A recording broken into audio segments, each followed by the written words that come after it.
To bolo prvýkrát, keď som mal vyrábať sochy s ľuďmi, ktorí sú na vozičku, ktorí majú skrútené končatiny a vlastne aj rôzne iné mentálne problémy. A vtedy som si uvedomil, to sa vlastne nedá. Jak chcete odo mňa, aby sme robili sochy z dreva? To sa nedá. Ale prečo by sa nedalo? Všetko sa dá, len chcieť treba.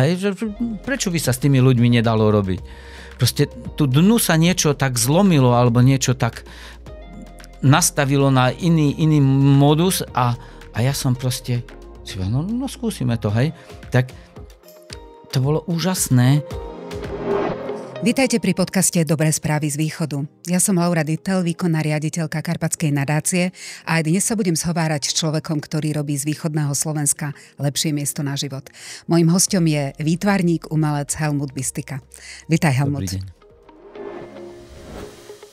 Ľudia ťa vnímajú ako umelca, ktorý tvorí zaujímavé, často možno až provokatívne diela, ale ty si sa svoj talent a čas rozhodol venovať aj iným činnostiam a iným smerom. Venuješ sa veľmi špecifickej skupine ľudí.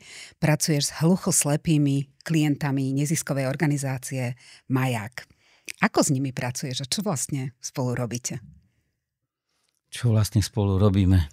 Práve sa vraciam z práce, takže asi môžem povedať, čo asi robíme ráno. Keď prídem, sa zvítam s mojimi klientmi.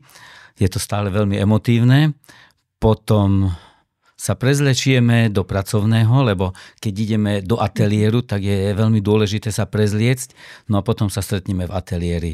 Tam už hrá hudba a proste je tam atmosféra a rozdelia sa práce, každý čo asi bude pracovať.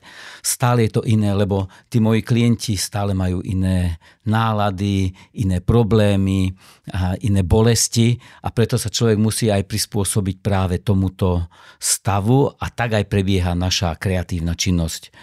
Proste je to taký svet, ktorý je plný farieb, kreatívnych, tvorivých momentov, kde ide proste o tanec, o dotyky, o úsmev, o objatia a všetko, čo si len viete predstaviť. Asi tak pracujeme. A keď hovoríš, že pracujete kreatívne s nejakými teda farbami, s nejakými ďalšími prvkami, tak aké to je pracovať s tými ľuďmi, ktorí ani nevidia, ani nepočujú, alebo majú jeden z týchto veľmi dôležitých zmyslov vážne poškodený, alebo vážne nejako utlmený. Čo tam vlastne dominuje, čo tam prevláda, lebo je to veľmi, veľmi špecifické.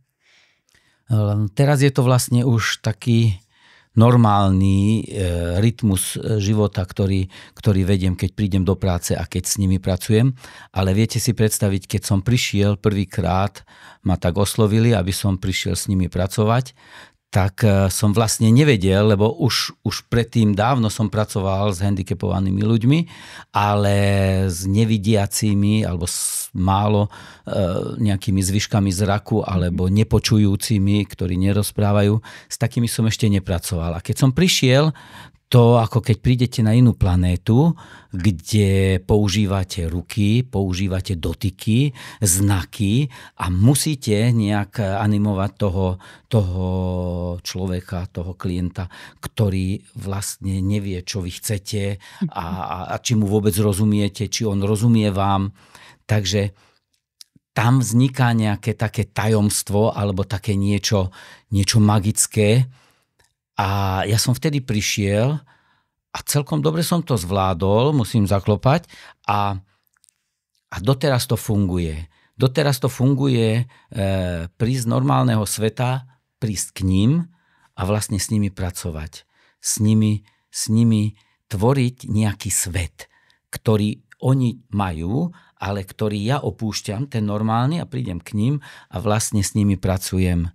A je to naozaj také, že že si to musíme ukázať, musíme takým nejakým spôsobom ako dotykom a znakmi vyrozprávať alebo vycítiť, čo vlastne, ako on cíti, čo teraz chce. Jeden je taký, ktorý vlastne chce pracovať farbou a cíti tú farbu a celé to cítenie až na tele, hej. Zase iný sa nesmie pošpiniť a zase tak jemne pracuje s rukami a farbičkami. No, niekto musí modelovať, ako je to veľmi zaujímavé a nikdy to nevzniká zo dňa na deň. Stále je to dlhý vývoj, kde musíte vlastne nájsť cestu s tým svojim klientom, ale on aj k vám. On vás musí prijať. On vám musí dôverovať. On vám musí dovoliť, aby ste sa dostali do toho jeho priestoru. Keď vás nepríjme, tak vás nepustí. Vôbec s vami nebude komunikovať. Robí tak s rukami a musíte ísť preč. Takže je to veľmi zaujímavé. Každý deň na novo skúšam, s čím zaujať, čo s nimi urobiť. Takže aj pre mňa je to výzva. Ja prídem a nemôžem prísť tak, že nemám dobrý deň a proste je mi to jedno, hej. Nie, nikdy. Stále musíte byť nejak naladení, že musíte dať zo seba to, čo je to vaše najlepšie vo vnútri, ale potom, keď idem domov, idem s takým srdcom, lebo mi povedal, kedy zas prídeš? Alebo sa teší, keď prídete. Proste, čo na to? To sa nedá. To vám nikto tak nepodá takéto vyznanie. Znie to ako preniknutie do nejakého úplne iného sveta, než na aký sme my ostatní v bežnom, každodennom živote zvyknutí a znie to ako veľmi, veľmi náročné čosi. Ako si sa ty k tej práci dostal?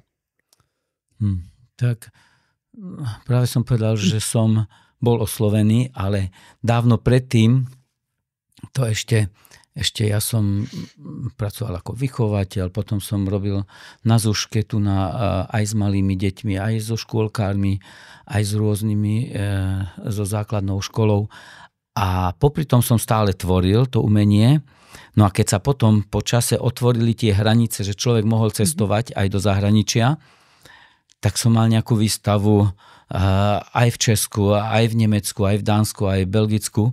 A proste popri tých výstavách som robil takéto dielne pre mládež a mňa to stále zaujalo pracovať aj s ľuďmi, že nevystavovať len to je moje obrazy a urobiť výstavu a odísť, ale osloviť niekoho, kto je tam poblízku, nejakú školu alebo niekoho, s kým sa dá pracovať a urobiť nejaký takýto workshop s nimi a urobiť nejaké to vystúpenie.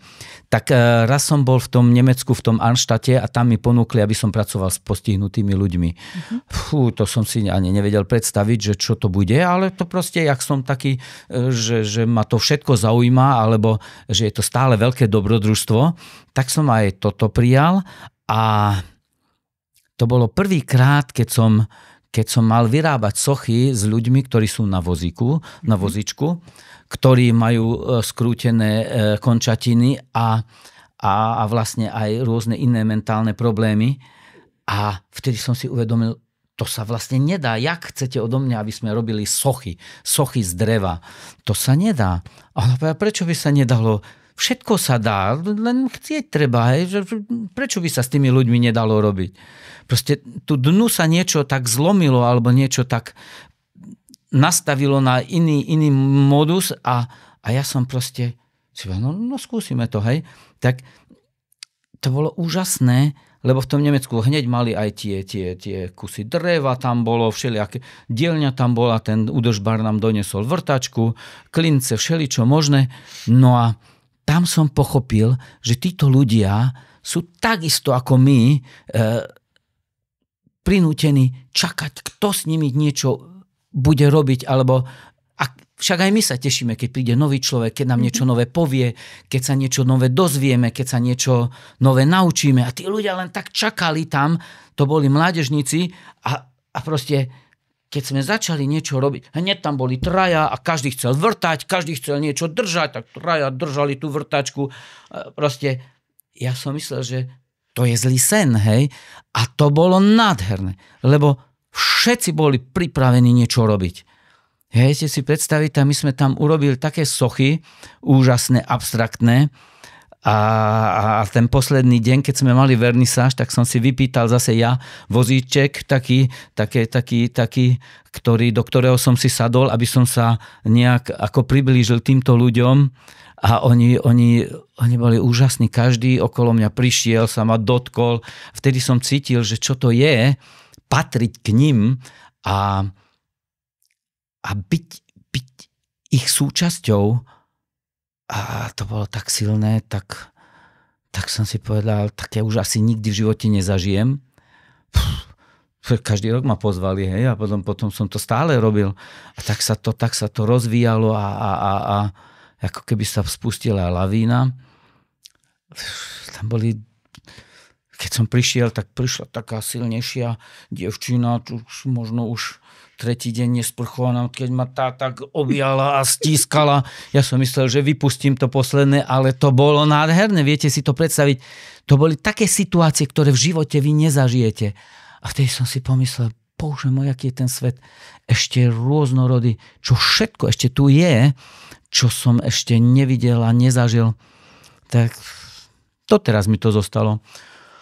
Keď bola ešte, musím povedať, keď bola korona, tak ten svet sa ako keby poskladal vtedy a vtedy som sa tak tešil, že tí normálni nie sú normálni a tí nenormálni sú normálni. Takže ja som sa tak tešil, že môžem chodiť k tým mojim klientom a sa tešiť s nimi a pracovať a mať nejaké pevné miesto a nepochybovať o všetkom. Úžasné. Veľmi, veľmi dobre sa to počúva a ja na tebe vidím, aký ty si absolútne nadšený pre túto prácu, čo je úplne úžasné. Vrátim sa ale k tomu, že si hovoril, že ťa vlastne pozvali do toho Nemecka a tam si zažil túto skúsenosť prvýkrát. To bolo predpokladám, pred mnohými rokmi. No. Ako dlho trvalo, kým sa tieto prístupy k ľuďom s handicapom, ľuďom so zdravotným postihnutím dostali aj ku nám? Že bol tam nejaký čas zrejme medzi Určite tým? Určite bol čas. Vnímaš? Ja som dlho chodil do toho Nemecka stále, každý rok ma pozývali a stále som mal tam tie dielne. A ani neviem, jak sa to tu... Len ja potom som uvažoval, že prečo u nás nikto nebol viditeľný z týchto ľudí a prečo nebolo možné stretnúť niekde na ulici takýchto ľudí. A v tom Nemecku som videl, že oni majú svoje fabriky, kde chodia a recyklujú nejaký materiál a chodia po práci na kávu so svojím vychovateľom alebo sprevádza ich niekto a proste žijú medzi sebou a sú integrovaní v tej spoločnosti. Veľmi sa mi to páčilo. A tuto prišlo až neskôr, dosť neskôr. Naozaj, tu som najprv pracoval stále s rómskymi deťmi a potom tu a tam prišli také ponuky, že nemohol by si s nami niečo robiť v Levoči s nevidiacimi. Potom tu v Majáku ma oslovili, usme sa na mňa. Proste viac týchto organizácií sa potom ozvalo a pracovalo a teraz je to absolútne normálne, že si zoberiem klienta, ideme do mesta na kávu, ideme do galérie a proste už nás tam poznajú v galérii, hej, lebo keď prídeme, tak je to také, že moji klienti ako nemajú ten odstup, tak ja viem, že je to, ale on proste sa nalepí na ten obraz, hej, a pozerá, lebo niekde majú naozaj len zvyšky zraku a už pani, tak pozor, nechoďte tak blízko, áno, dobre, dáme pozor, ale je to úplne iný spôsob vnímania umenia, ale sú takí vďační, lebo aké sú prázdne tie naše galérie a múzea, hej. Takže oni stále sa tešia, keď niečo nové uvidia a keď ich tam zoberiem. Takže z toho vyplýva, že aj Slovensko začína byť krajinou, kde sa pomaly títo ľudia, ktorí sú iní, dokážu integrovať do spoločnosti a začíname byť trochu viac inkluzívni. Ja tam ale vnímam z toho, čo si povedal, že väčšina tých iniciatív prichádza od mimovládnych organizácií, ktoré vlastne s týmito klientami pracujú. Ty pracuješ v neziskovej organizácii Maják. Čo si máme pod tým predstaviť? Kde to je? Aký to je priestor? Čo to je za organizáciu? Viete, to tiež, ako to som, tak mi to popísali, keď ma ako tam prosili, aby som prišiel, prídeš do Košic, hore na to KVP, tou cestou pôjdeš, potom zabočíš doprava a pôjdeš do Zdoby a pri kostole odbočíš doľava. No a potom už nás stretneš tam. No a už teraz, keď aj ďalší prídu k nám na návštevu, tak poviem, áno, tam zabočíš a uvidíš taký pomalovaný dom, lebo odkedy tam som pomaloval, čo sa dalo pomalovať. Takže už aj dom je pomalovaný, aj steny, aj všetko. Takže je to taký rodinný dom, ktorý je prerobený pre momentálne 9 klientov. Takže je to také malé, fajné, príjemné, lebo už som bol v zariadeniach, v ktorých je 100 klientov a veľa, takže tam aj ináč funguje ten celý systém. A keďže ja som prišiel do Majaku na 2 týždne, tak je to veľmi ako dobré zariadenie, keď som tam už, ja neviem, či 15 alebo ktorý rok, proste nejak som tam zostal trčať a je to také pekné, lebo sa tam strašne rád vraciam a je to taký môj druhý domov, kde rád chodím. Super, teraz keď hovoríš o tom, že ti to otvára nové obzory a že tieto organizácie sú také otvorené a farebné. Ja si spomínam na projekt Stretpnutie, ktorý robilo občianske združenie Usmej sa na mňa a tam ste s ľuďmi s rôznymi zdravotnými postihnutiami, mentálnymi aj telesnými, zrealizovali takú módnu show, módnu prehliadku. Karpatská nadácia ten projekt podporila a vzniklo z toho jedno úžasné video. Ja som videla až ten videodokument. O čo tam vlastne išlo? Viete, ešte ten počiatok týchto módnych prehliadok je tiež niekde v Nemecku. Keď som si stále tam vymýšľal rôzne témy, s ktorými by som chcel pracovať, tak raz keď som mal tam v Nemecku pracovať, tak som si vymyslel, že urobíme tam šaty, modely z odpadu, vlastne z papiera, plastu a všetkého možného a budeme ich tvoriť aj s tými handicapovanými ľuďmi a aj zdravými ľuďmi, takže bude aj nejaká integrácia a to bolo ani neviem v ktorom roku, ale viem, že na tú módnu prehliadku vtedy prišiel dokonca aj starosta, aj nejakí politickí činní ľudia. A sa neviem, prečo? Vtedy sa všetci chceli tam ukázať na tomto. Tak asi neviem, či to aj podporili, alebo nie, ale všetci sa tam ukázali. A vtedy som videl, že naozaj keď sa to robí v takom veľkom štýle, že aj to molo nám postavili, aj veľa ľudí bolo, aj osvetľovači, aj hudba. Vlastne tí, ktorí boli na vozíku, dostali také veľké krídla, ako proste tiež boli nejak ozdobení a modelmi ozdobení. Takže to bolo neskutočný zážitok, v novinách o tom písali. A potom som si myslel, že urobme to aj tu a potom som to raz, dvakrát urobil a viete, stále je problém nájsť trošku financií na to, lebo vy musíte priestor zaplatiť, vy musíte hudbu, nejaký materiál a proste nejaký týždeň, aby človek mohol pracovať. Takže stále je dôležité, aby bolo trošku málo peňazí na to, čo si vymyslíte, ale ten výsledok stojí za to. Stojí za to, lebo keď ste videli, že tam bolo možno 300-400 ľudí a tí moji klienti, ktorí možno väčšinu času trávia v nejakom zariadení, sú hviezdami večera a proste prezentujú sa ako veľké stars, tak viac si nemôžete prijať. Tak ja si myslím, že každý peniaz, ktorý sa do toho vloží, stojí za to. Stojí za to. Lebo ja neviem, toľko peňazí dáme na zbrojené, na všelijaké hlúposti a to je niekde luftom von a my tu, keď máme urobiť dobrú vec, nevieme sa poskladať na trochu peňazí. Je to tak smutné niekedy. A pritom na to ani nebolo treba príliš veľa peňazí, lebo ja viem, koľko ten projekt stál. Takže áno, máš pravdu, že určite toto zmysel má. Veľa sme hovorili o tvojich klientoch a o ich tvorbe, ale poďme teraz ku tebe a ku tvojej tvorbe. O čom sú tvoje diela? Čo ťa inšpiruje? Čo je to, čo rád robíš? Tak ja ani neviem. Čo rád. Ja prídem domov z práce a keď ešte mám chvíľu, alebo keď mám nejaký zlý pocit, tak sa nejak tak rehabilitujem, alebo nejakú tú terapiu si dám tým, že vlastne tvorím.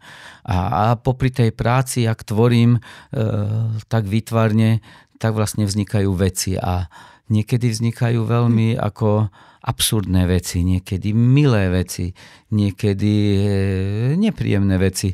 Ale to som si povedal, že keď už v tom umení nemá mať človek tú slobodu, asi ju nebude mať v ničom.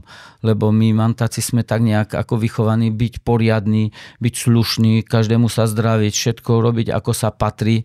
A keď máte byť potom slobodný umelec, potom zrazu sa neviete nájsť alebo neviete sa uvoľniť. Lebo vám tak stiahli kravatu, že už sa viac nedá. Takže aspoň chodím do práce, aby som zarobil na šeky a potom si robím, čo chcem, ako v tom umení, trošku tak voľne. Tak, no. K tým mantákom sa ešte vrátime, lebo toto je rozhodne zaujímavá téma, ale ešte trošičku k tomu umeniu. Ty si v Medzeve, vlastne, kde žiješ a odkiaľ pochádzaš, založil takú malú galériu s kaviarničkou a tam si tie svoje diela, možno aj diela nejakých iných umelcov vystavoval. Čo to bol za projekt, alebo čo to je za projekt? Povedz nám o tom. To je tiež taký projekt, ktorý teraz trochu krachuje, lebo taká je situácia, že som rád, keď príde nejaká tetka a dá si nejaký čajík alebo čokoládu, ale tak cez víkend.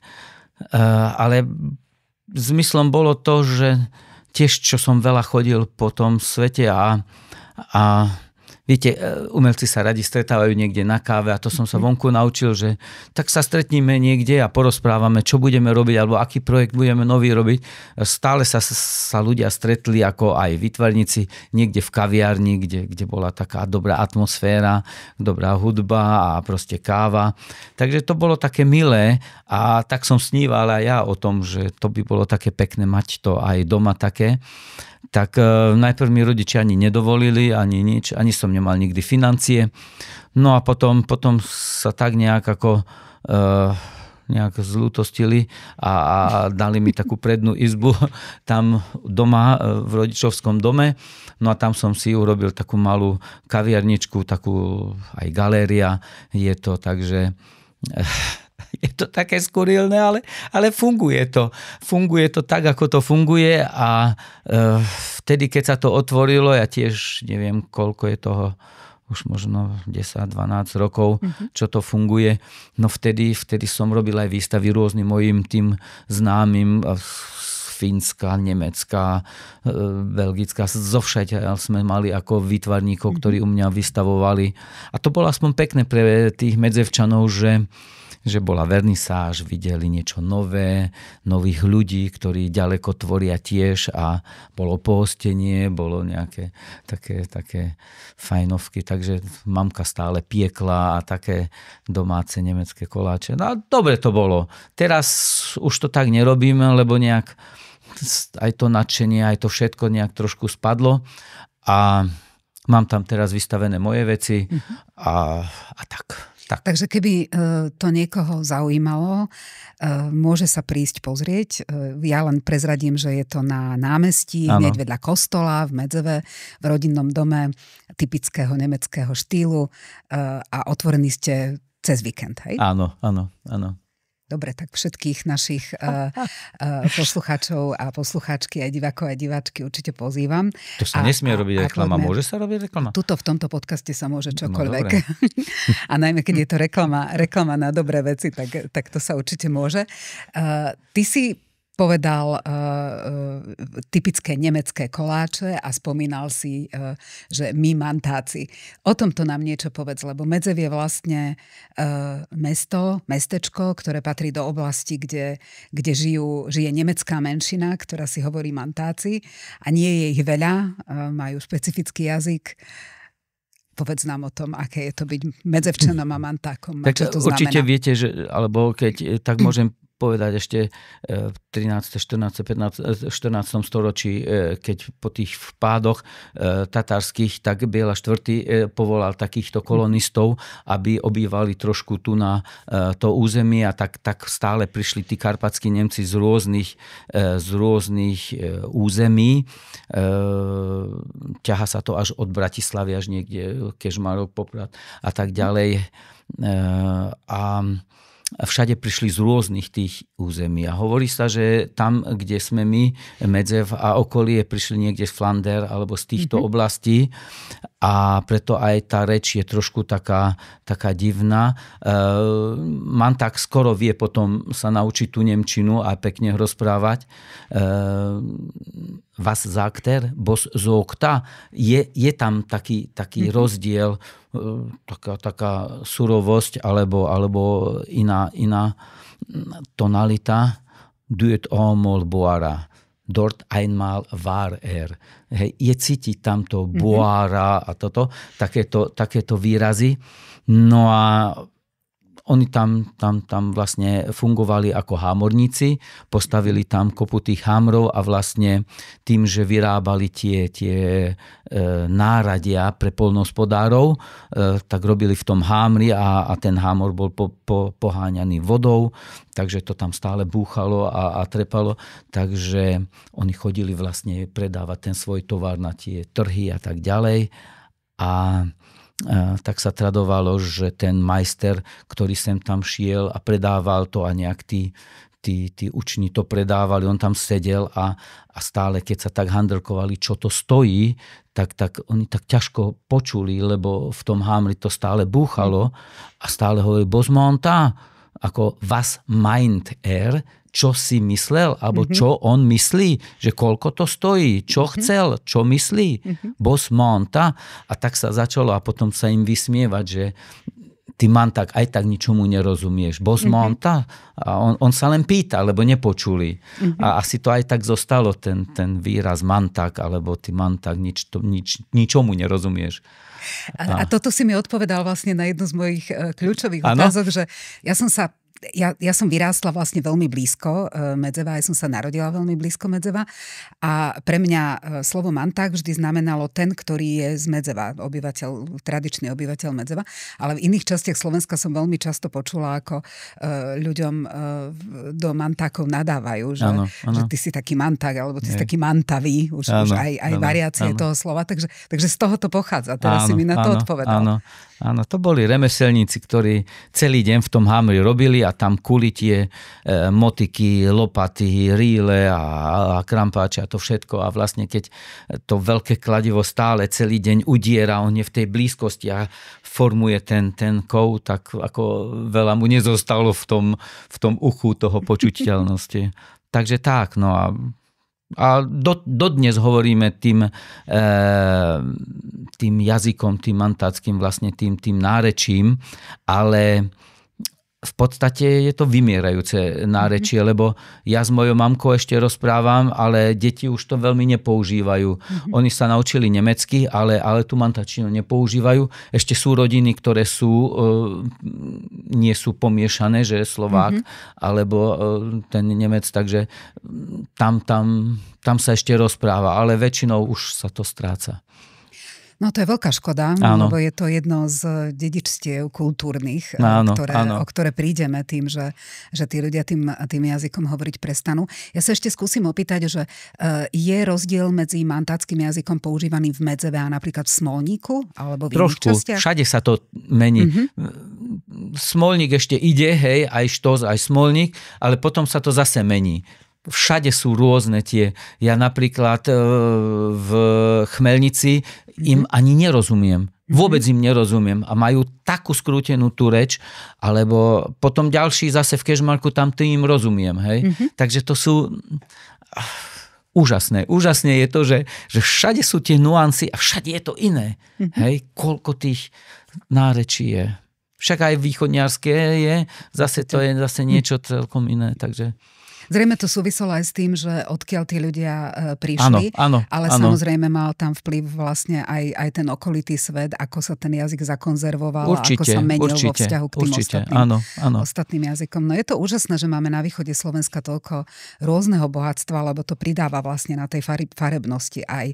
Predpokladám, že v iných oblastiach sa tá typická medzevská, mantácká nejaká kultúra prejavuje. Hovoril si o nemeckých koláčoch, alebo kde ešte máte zachované nejaké špecifika, okrem kuchyne možno? Neviem. Ako ja si myslím, že veľa sa dostalo vlastne do toho vnútra, že tí ľudia boli veľmi poriadni a takí pracovití, hej.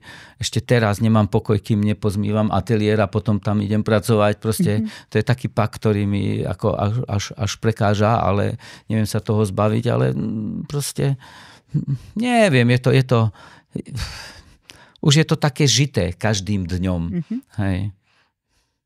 A jak si povedal, je to také zaujímavé, že máme na tom východnom Slovensku takú farebnosť. Tu máme maďarskú menšinu, potom máme nemeckú, potom slovenskú, potom rómsku, potom rusínsku. A vlastne taká malá Európa, že? Na takom malom kúsku zeme. Na takom malom kúsku zeme aj na východe Slovenska, lebo my sa vlastne v našom podcaste väčšinou venujeme tomuto kúsku a už len na tomto maličkom území, ktoré je okolo Košíc, je všetko toto, čo si spomenul, že je to skoncentrované úplne fantasticky. Čo plánuješ do budúcna? Čo sú plány Helmuta Bistyku? Ostať zdravý a pracovať a milovať, takže toto mi stačí úplne.